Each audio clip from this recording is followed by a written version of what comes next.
minute. Yeah, you take a minute. After then, I just talk about the conference. Yeah. So perfect. So that's the conference, Mediation Vision 2026. So have whatever discussions we have, we'll have more elaborate discussions throughout the year. And of course, there are no conclusions. It is just evolution. So all the sessions are on YouTube, so people can watch it there. And now, Gabriela, if you're set, we can move forward on this interesting topic that you have come up with. So, good morning or Good. good afternoon or good night, wherever we are in the world. And that's what I love about talking to you. We're always everywhere in the globe. Exactly. Sometimes I forget my evening. So psychological safety and mediation, Gabriela. But like you, so you know the drill. You have to, of course, tell us about yourself, and then we go from there. Okay.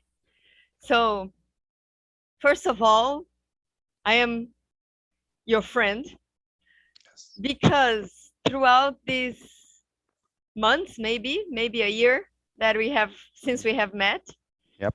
I have learned to admire your work so much and to understand how important you are to build connections throughout the globe.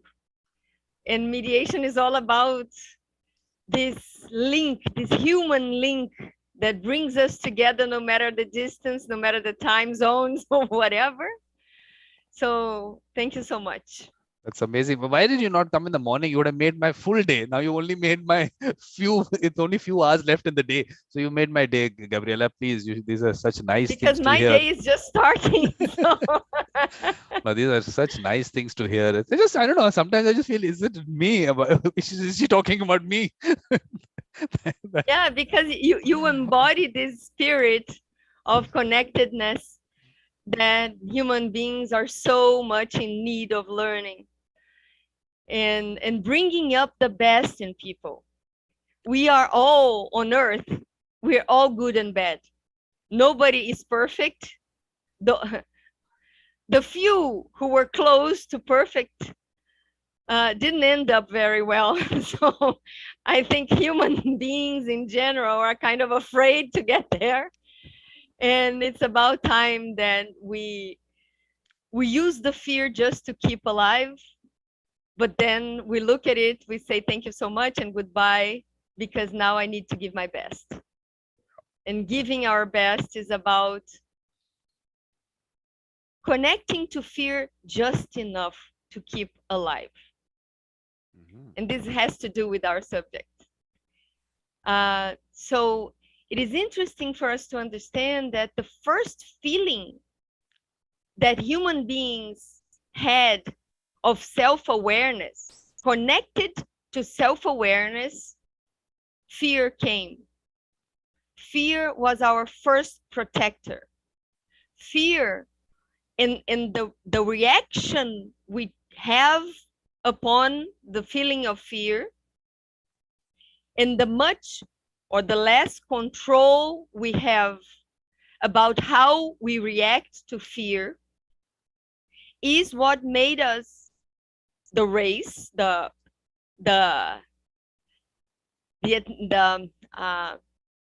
species that prevailed on Earth. If we didn't fear, we wouldn't have made so many decisions that led us to being gregarian, to caring about the others. So this is how important fear is. And there is a scientific fact that I like to mention when I talk about psychological safety and mediation, that incredibly or not, the anthropological milestone of the existence of a humankind that is aware of itself. This was a scientific question in a scientific classroom. And of course, the student who made the question, what was the first milestone of humankind? He was expecting some technological tools, some weapons or some design on caves or whatever. But the answer couldn't be more mediation-like. The answer is the first fossil, the first bone that was found that belonged to an adult. He broke the middle of the main bone of the leg. I forgot the name in English, femur. Femur from, yeah. Yeah. So an adult who had the femur broken and healed. So that means that this is the first registration of someone who was not left behind to die. Because before that, we were animals just like the others who would, of course, you don't want your companion, your family member, or whoever, you don't want them to die. But if you have to choose between yourself and the other one, you are driven to choose yourself. So that healed bone meant that someone was important enough for someone else, for this someone else to care until he or she was able to walk again. They were nomads, so of course they needed to walk to survive, because sooner or later the winter would come and they would be stuck on a cave without food and so on and so forth. So that meant love for the first time. And it is in this very point of something that is within us that we need to connect in order to be able to do something better than we could do alone. And this is how we human beings prevailed over other animals who are stronger, faster, and everything else more than us. So nowadays, so a huge jump in time, we live not only in our families that we didn't choose, by the way, we don't choose consciously the families where we are born. And sometimes we are very lucky and we are born in a family that is harmonious, that we feel belonging, and that we admire our elders. And sometimes we are born in families that we resent, we are ashamed, we hurt because of so many things that happened since we were so young. And no matter how we feel about our families, we belong. We don't have an option. It is very different from the belonging feeling in a corporation where we work. We, as adults, choose, consciously or not, to belong in that group. We have a little bit of free will. Many times we feel we don't have free will because we need the salary, we need to pay our bills, and the market is complicated and so on and so forth. So many times we feel like we are slaves in our jobs. That happens too. But willing to be there or not willing to be there, it is a game of survival. Competition is still very much motivated by the behavior of those who are above us and who may decide our fate in the company. So when we feel we need to belong, but there is a huge risk that we may not remain belonging for a long time, like most people feel in their jobs, we will do almost anything to survive in that group and to only live in case and when we want to go to something better. And many times we are on a good environment, on a good team, and many people still are always looking for something bigger and better. This is also something we have learned since we were very young. So tension is always in the air. Understanding that our survival depends on connectedness, that our survival belongs on the depends on the feeling that if we are hurt, we need someone to take care of us until we heal. And if someone from our team is hurt, we should be able to provide the same. So this is for any group. Do you agree? Yeah, definitely. Definitely. I have to agree with, okay, who can disagree with Gabriela? Tell me that. Who is that person? You can. And if you do, please say so, because that's how we get better too. So in most corporations, in most work environments where people are in this permanent tension, consciously or not,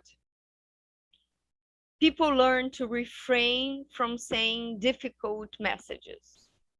No one wants, in general, to be the messenger of something that is not nice.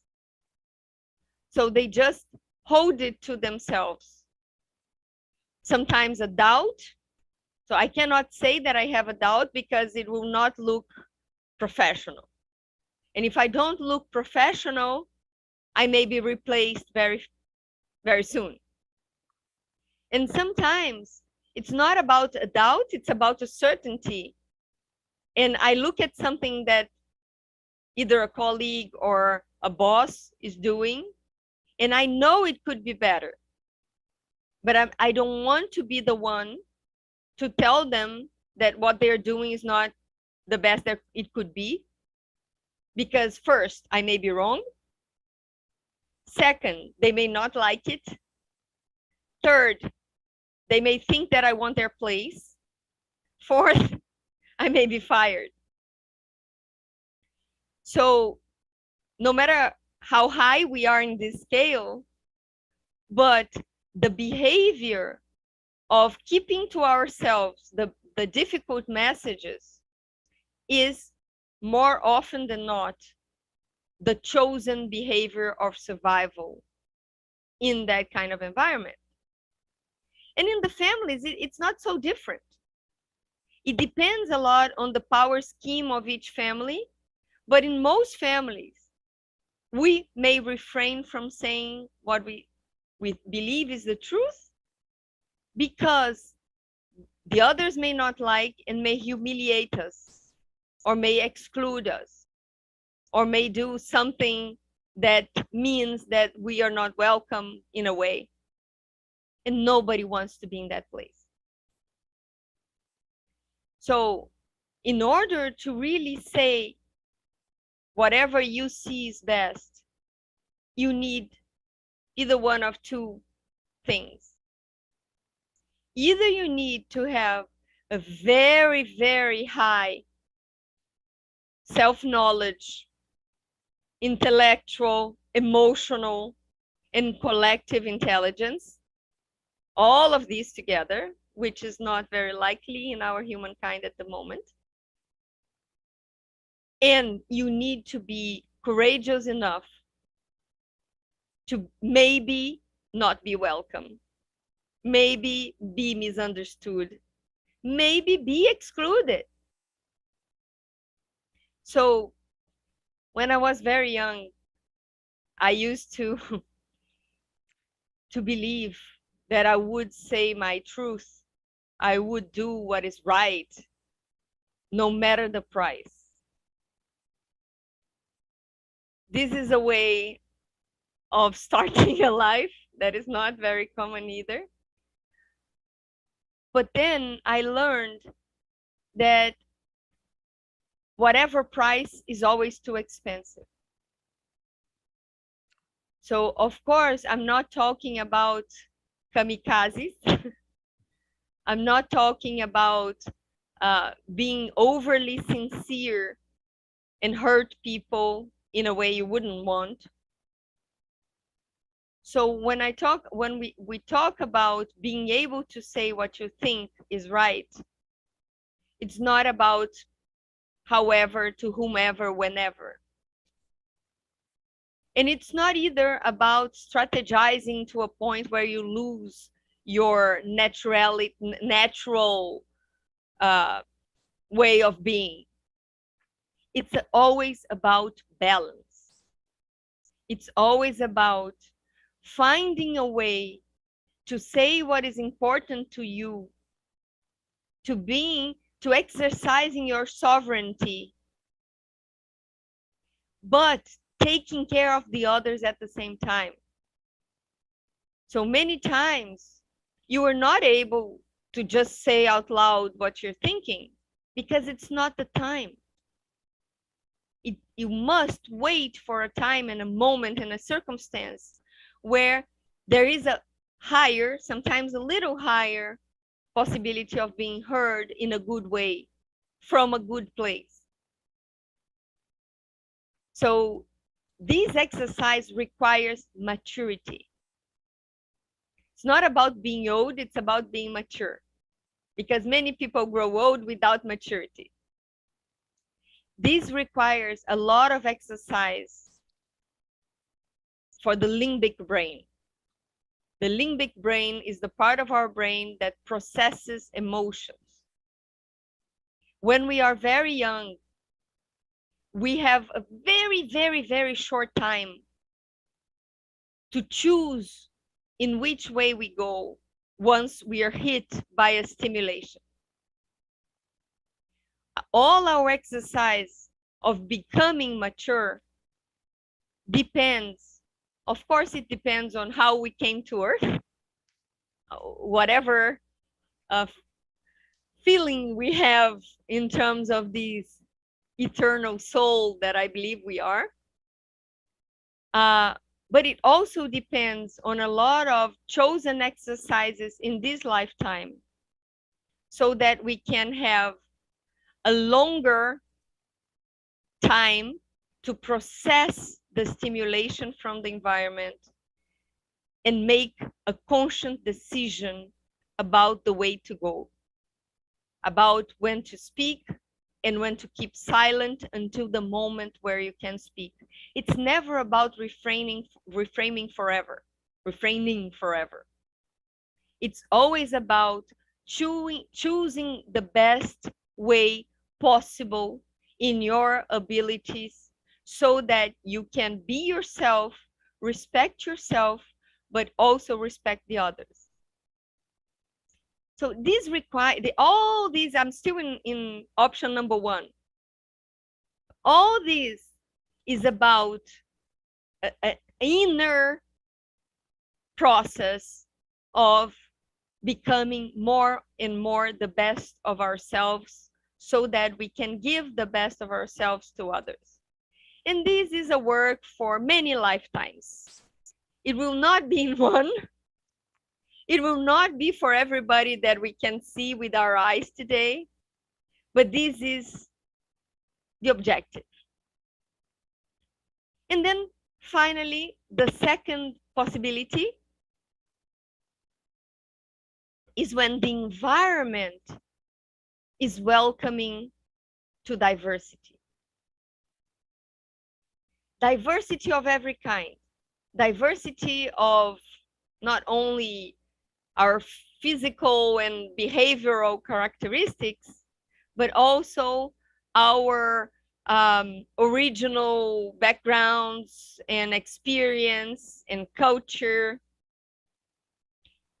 So dealing with diversity, which is more and more often a reality to everybody around the world, we don't have boundaries that are clear anymore. We are living in we used to live in a VUCA world, vulnerable, uncertain, chaotic, and ambiguous. And now, after the pandemic, we live in a bunny world. Bunny is brittle, anxious, non-linear, and The bunny is, I think it's Let's see. like impossible to understand. It's something like that. Anyway, whatever was VUCA became much worse in the bunny settings. It's impossible to be able to plan 5 years ahead. Many times I have this conversation with my husband since we have a 10-year-old child. And many times we want, I also am a big fan of planning. But I realized that 2 years may be completely out of sight. 5 years, it's an eternity. It's impossible to predict what this girl, my daughter, will go through. It will be a completely different world in relation to mine, to everything I went through when I was her age. So I need to go to the roots, to the essence. I need to help her be able to learn how to learn, to have principles that are eternal. Because if she has those very solid, and I'm not promising that she will have, well, all I can do as a mother is to offer what I know, but focusing on what can be useful, or at least I believe, and being there for her no matter what happens, and that she knows. But apart from that, what the specific circumstances she will go through, I have no idea. And I have to be okay with having no idea so that she feels safe when having no idea. Because she knows I have survived much longer than she so far. And we are examples. We're living examples. And this is the only thing that is really durable that we can leave to our children. And I'm talking about children because I want to go back to psychological safety in organizations. And when we are a leader in an organization, the relationship with our led team, it's always about examples and taking care. And when people feel that they are taken care of to the best of our abilities, of course, I'm not their mother, so I'm not going to ask them if they have brushed their teeth, and I'm not going to send them to bed or give them vitamins in the morning. But mutatis mutandi, so comparably, I need to ask them how they're feeling today. What is the best that they can do in a circumstance? What would they want to do when there is a choice? When there is a choice, it's not always. So I need to help them go to the best of themselves so that they can be the best for the company and they can feel fulfilled enough by the good things in order to embrace the hard things. So this is leadership. And psychological safety necessarily starts with leadership. But a leadership that is not, many times it's not the official leader. It's not the bureaucratic leader. It's whoever is able to influence others so that others can do their best. And we can do that in any place of the organization. If we serve the coffee, if we clean the floor, whatever we are doing there is to help others feel as good as possible in that environment so that they can give their best.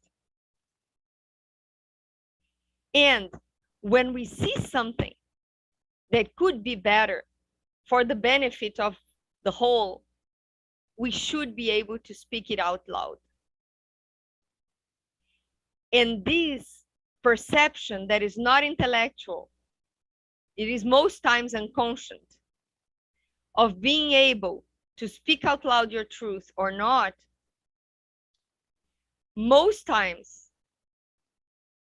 come from the unspoken scheme of being punished or being compensated for whatever you did. So in order to help people give their best, a leader must not only listen, but really consider and give a feedback to people's contributions. An example is what really works for that purpose. You can have beautiful mission, vision, values on the wall. You can have perfect codes of ethics, but nothing replaces examples. So if you see a colleague being humiliated by something he or she did, you will not do the same. Nothing close to that, because you don't want to be in that place. So even punishment in an organization must come with the understanding of what led to it. If people cannot understand what happened to a colleague, fear will probably come back from the cave and be their guardian. So they will shrink instead of expand. And the whole organization shrinks with it. And now I would love to hear something from you, so that after in the next chapter, I talk about mediation connected to all of this. I'm waiting for that to happen. First, we'll go through that. Look, you've laid the groundwork to it, everything, why it's required and everything. So obviously now we have to move to the next stage. How? That's Okay, what we're how? waiting for. Yeah. Mediation is the key. Not mediation in the strict sense, but in the broad sense. For many years in my life, I served as the director for the Brazilian Center of a global NGO. At the time, it was called Partners for Democratic Change, and then they shift the number to Partners Global. So they are still existing all over the world in more than 50 countries, and they do a beautiful work. I say they because I'm not working with them in Brazil anymore for many reasons, but they are great. And the founder of this organization, he was also one of the pioneers in mediation in California in the late 60s, early 70s. And he was a very wise man. His name is Raymond Schoenholtz. And the current president of Partners Global, Julia Roig, is also a very, very brilliant person. But anyway, Ray, he did an academic work showing that the main difference between, in terms of incentivated behaviors, okay, the main difference between a democracy in an authoritarian government is how much possibilities of being heard the population has. And that applies on the proportion to corporations, to families, to any group. So if you are able to say your truth, you will be much more likely involved in conflicts, because your truth may not be the truth of others. So if they are also able to say their truth, there will be collision. And of course, we're talking about a humankind that is still very ignorant about ways to include instead of exclude that who say something that you don't believe yet.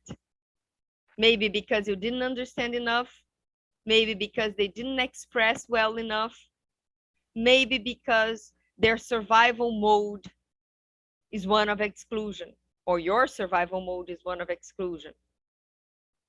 Once we understand that we don't need to be either or, and we can find ways to live on the and, not or. I am Brazilian and Lebanese, for example. I don't need to choose. This is all in me, and there's room for much more. I can be perfectly in harmony with people who don't believe in God, and it's okay. Because for me, God is everything. But many times people will be loving and caring and atheist. And for me, this is God as well. What matters is how people are helping life on earth and in our small environment be better or worse. And if they're making it worse, in my point of view, I can be courageous enough to tell them, I think it could be better. It's not, I think it's wrong. It's, I think it could be better. Because everything that we find bad, most times is a matter of ignorance in some people involved. I don't know who, depending on the situation. And ignorance or enlightenment is about maturity and self-awareness, or not. So the better I am, the more I help people be their best.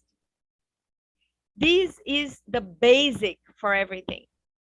And I can only be my better if I am able to say whatever is important for me in a protected environment, in an environment where my truth doesn't need to collide with the other person's truth, even if I disagree. We must agree to disagree.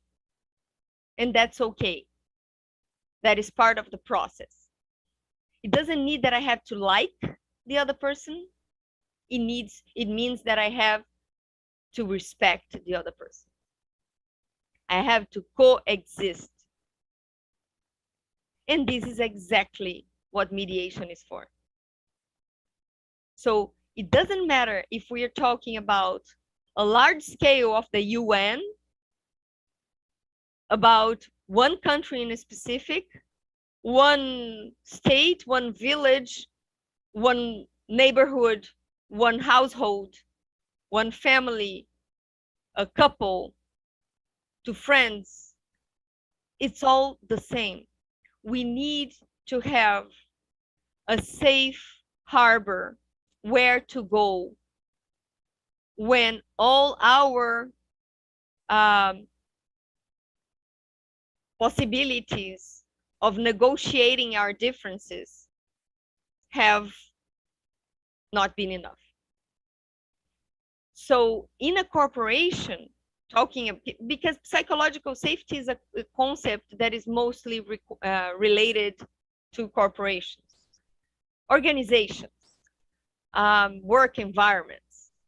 So in a work environment where you have, for example, an ombudsman or a mediator, it is much more likely that people who are not feeling welcome within their teams, because not every leader has this ability. In most organizations, there are a lot of people who are promoted to a people management role because they were good technicians. And as technical manager, they were great, but as people managers, they're not great. This is very common. So many times people don't find this safe harbor within their teams, and they need to have a place to go to without fear. And it cannot be the human resources team, because human resources, they can be great, but they have their own agenda. They have their own targets and goals, and they have to report to the top management, to the C-level manager. So if they have an information that someone did something wrong, of course it will be held against this person, because most organizations, and of course I hope there are so many that I don't know, but maybe all that I know so far, have evaluation schemes. They're very narrow, that cannot look at people as a whole, that cannot, unless it's a very small organization, but on a larger organization, it is indeed impossible to know deeply everyone and what is going on in their lives. So if someone has a parent or a child or a husband or a wife or a significant other, whatever, that is sick, that is in need of care, of course this person cannot come to work as if there was nothing outside.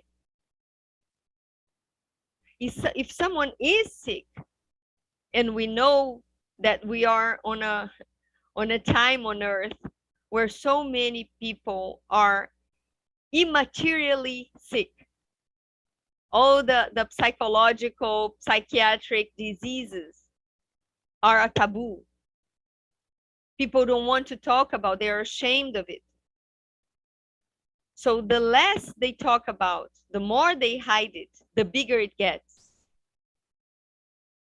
And when you know, people are exploding because it will have to go somewhere.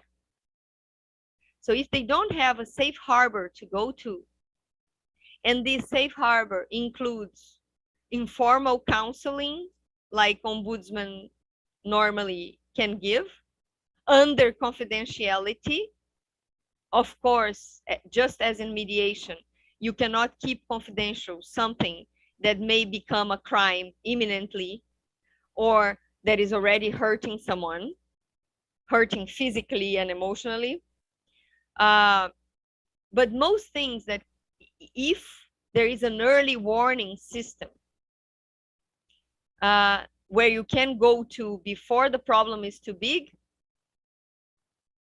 of course, the ombudsman or the mediator or the leader, if the leader has this legitimacy, will be able to help the person before the problem gets unsolvable. So early warning and safe harbor under confidentiality are key elements. And mediation is the natural next step when an issue doesn't belong to just one person. So if I have a problem with Vikram, which I hope will never happen. I was just going to say that. That's not, we're not going to even give that example. Yeah, that would be a terrible example. But I have done mediations between mediators. So that we're humans. But anyway, just as an example, if I have a problem with you and I feel that I cannot talk to you freely, either I am afraid of you or I am afraid of myself in front of you because of the things that you, the red buttons that you press inside of me without knowing, most of the time. I need to have someone to resort to. And when we go to this someone, the ombudsman, for example, this person may help me just with myself, like in under like a coaching, not therapy, because we're not therapists inside the corporation, but like a coaching, or just like a safe harbor to listen. And many times when people are able to speak, they are able to listen to themselves. And this is enough for some cases to help them reorganize and make a better, more well-informed decision about whatever they want to do next. So the work can be done with just one person. And if this person is very afraid, for example, when there is a problem with the boss and the person doesn't want to go to the boss or mediate with the boss because he or she is afraid of losing the job, and the environment in the corporation allows that, because this is also an issue of policy and how people practice the policy mostly. So if that person is able to replace his or herself inside his or herself, that may be enough. But if this is not possible, because actually the problem is in the in-between, mediation is always the best path. But the person who first goes to ask for help needs to understand what mediation is, and even in mediation, be able to trust the system, not the other person, for fairness. And then mediation can do its best and help bring the other person to the table, of course, if the other person agrees. But once they are there, they are co-creators of the future. It's not a one-person judgment. It is a co-creation of how we can coexist. And that brings, again, as a cycle, psychological safety. Because in that environment, mediation has always this education possibility about how to talk in difficult situations. So once you have been through the experience and you learn how to say your truth in a way that the other person can listen, you go back to your daily life, but you're not the same. You are at least one step further away in this possibility of next time not going until the point of impossibility of communication. And this is psychological safety. Good. That's the thing, when you talk, we just listen. We don't have any questions to ask. That's horrible. It means that you're not feeling safe to say your truth. No, there has to be something. I'm just thinking, look, in terms of I don't know, there was one session we had on mediators as leaders and leaders as mediators. So I think that's something that we, of course, maybe have to have another discussion with you on that. So we need that. But in terms of the ombuds and the psychological safety and having a mediation situation, how do you look at them differently? Ombudsman, psychological safety, and mediation. Yeah. Okay. So psychological safety is the goal, is the objective, is where we're heading to. Ombudsing and mediation are tools to get there, are transportations to get there. Ombudsing is more individual. When someone comes to the ombuds to ask for help, the main role of the ombud, it's more broad. It's to listen to the person and help the person be better informed in the next possible steps he or she can take. Not deciding for the person, but helping the person have a better condition for a better decision. And then there are many tools that the ombudsman can use, including mediation. But mediation will only be the case if and when the situation that the visitor, we say visitor, that the visitor brought necessarily requires the participation of other people. And then these other people need to be invited and be able to say yes or no. But of course, without any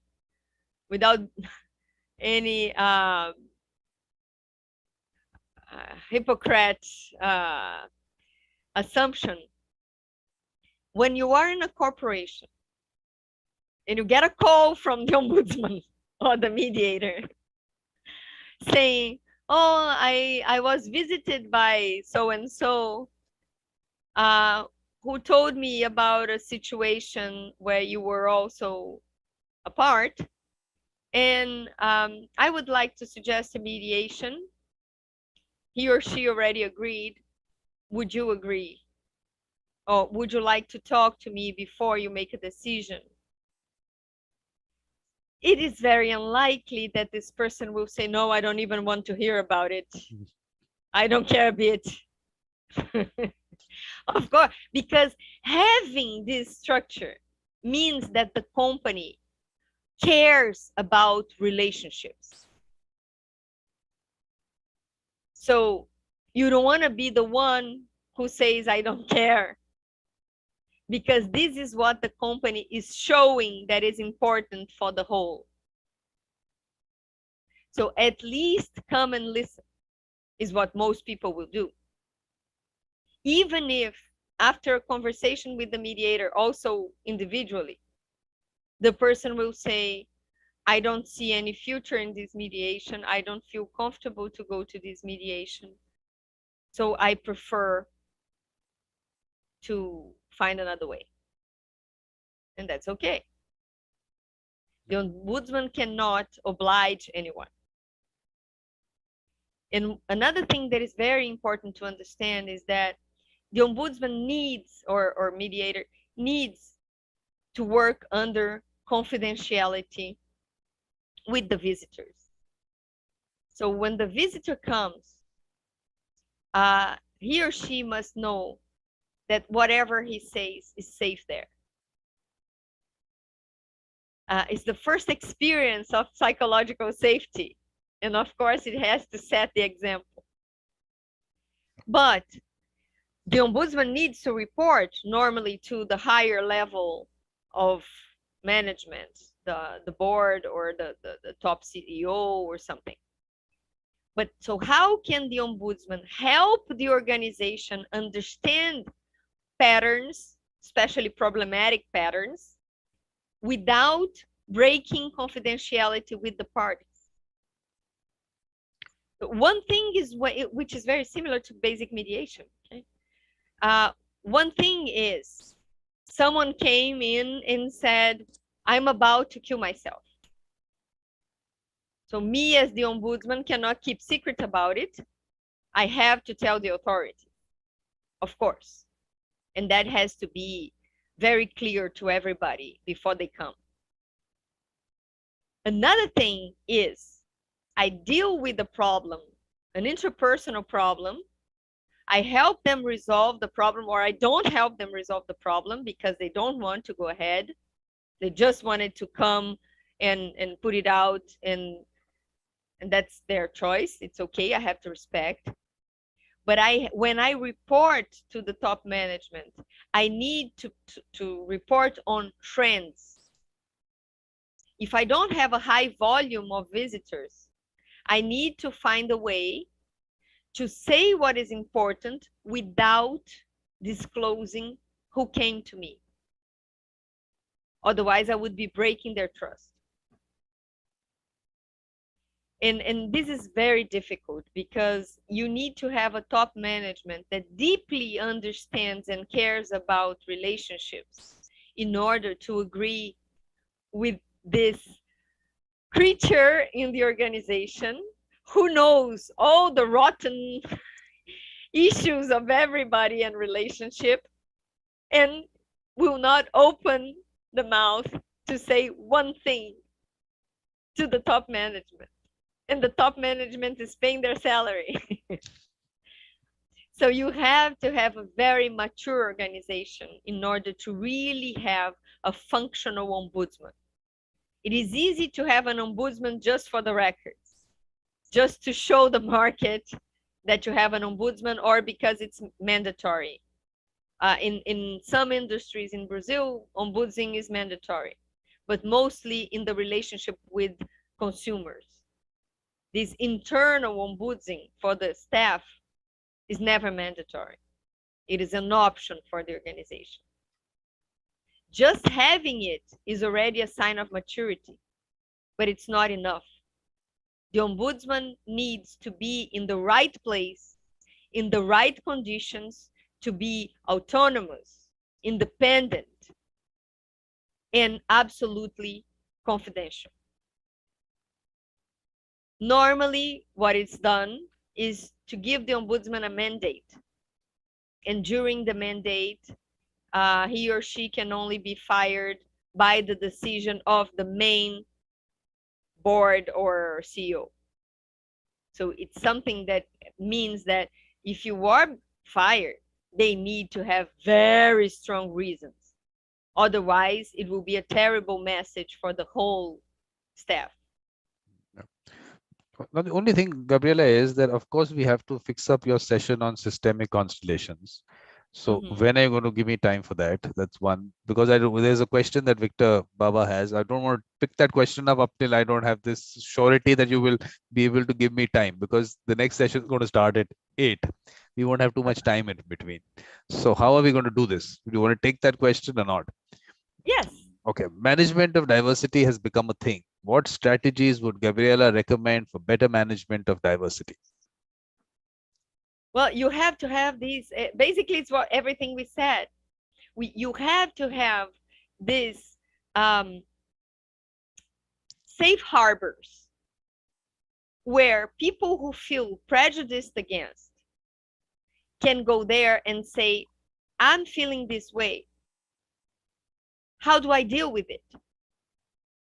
Should I face the other person? Should I bring the other person to a mediation?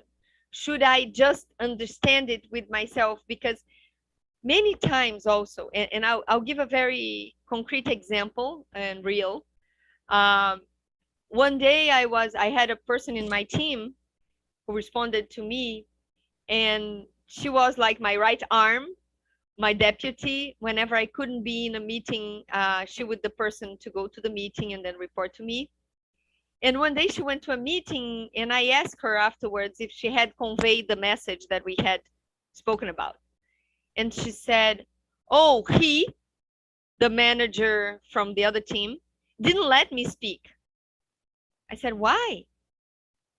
Because he's a man, I'm a woman, so I was not able to speak in the meeting. I was the only woman in the meeting. And I said, but I'm frequently the only woman in the meeting, and I always speak. And she said, but you are the ombudsman. You are top manager, blah, blah, blah. And I said, okay, so this is not about gender. This is you didn't feel that you had enough power because of hierarchy to talk to another manager. I can understand that, which is very different than being a gender issue. She said, yeah.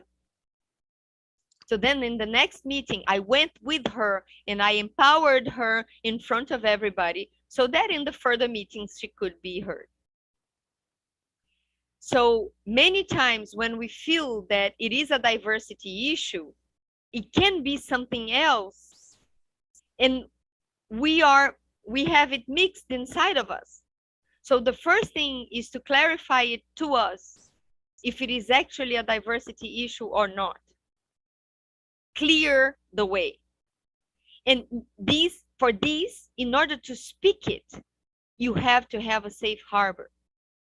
And ombudsing, internal lines of search for help, hotlines, are ways of helping people have this safe harbor. In a hotline, you normally can do it anonymously, even to the ombudsman. The problem is how to get there. The hotline is normally, you have a link to a platform that is external from the organization where you can be absolutely certain to be anonymous. So this is also a way to deal with it. But in a very short way, the only way is to offer possibilities of people being heard. And so they can deal with it. Perfect. And of course, he's very happy with your statement that an example is the best model of values. It cannot be substituted by plaques and vision boards attached to walls. Exactly. But you need to have it in a very human way. So the problem with the rules, the norms, is that they are just paper. You need to practice the rules and norms. Absolutely. So I think, look, in terms of closing, I don't think there is any, everything was closing and it was the opening. So if anything you want to close on, definitely, please. And then we'll close the session and then we'll move on to your fixing up schedule on lots of others, I'm sure, topics that you would want to discuss. So in this session, whatever. Yeah. I just want to say thank you for letting me speak my truth and talk about the things I believe and where I believe I can be useful. Thank you very much for speaking the truth. And okay, you had a safe space. Let's just look at it that way. So, so that was nice. So thank you very much. And obviously, it's always a pleasure speaking to you, seeing you. So I don't have to keep repeating that. You know that. So